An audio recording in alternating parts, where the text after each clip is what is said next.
Hi, I'm Brian Golden, author of Dare to Live Without Limits.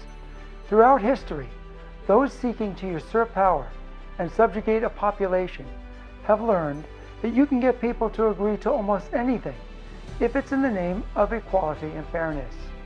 Pitting one group against another on the basis of inequality is a tactic consistently employed by those seeking to destroy freedom. Achieving equality of positive outcomes is impossible to accomplish, and certainly cannot be imposed through law or by dictate. The only outcomes that can be forced are suffering and misery. Only the goal of equal opportunity is achievable. This fact has been proven repeatedly throughout time. People cannot be compelled to be successful. Let's take a look at some real-world examples that clearly and simply illustrate this fact. We'll first examine a college class. The class has as even a playing field as possible. Each student has the same identical opportunity.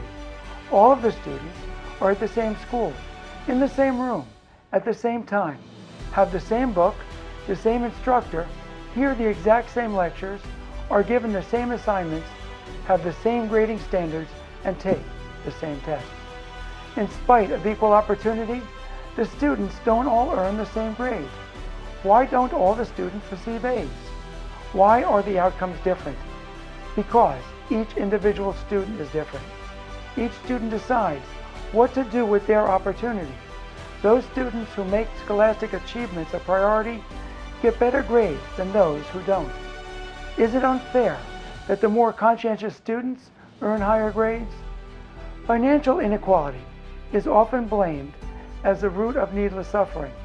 The argument is made that confiscating from those who have in order to give to those who don't will make a better, more just and equitable society. This approach never works. As a clear example, let's examine what happens when people win multi-million-dollar lottery jackpots. One would presume that such a windfall must surely lead to a happy, successful, enjoyable, and worry-free life. However, the reality of what happens to those winners is the complete opposite.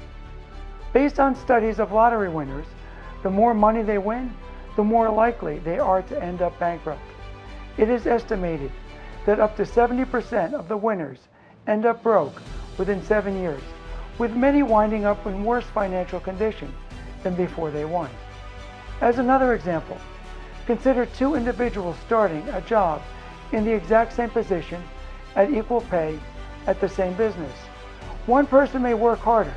The other might do only the minimum required to avoid being fired. Is it unfair for the more diligent employee to receive promotions along with an increase in pay?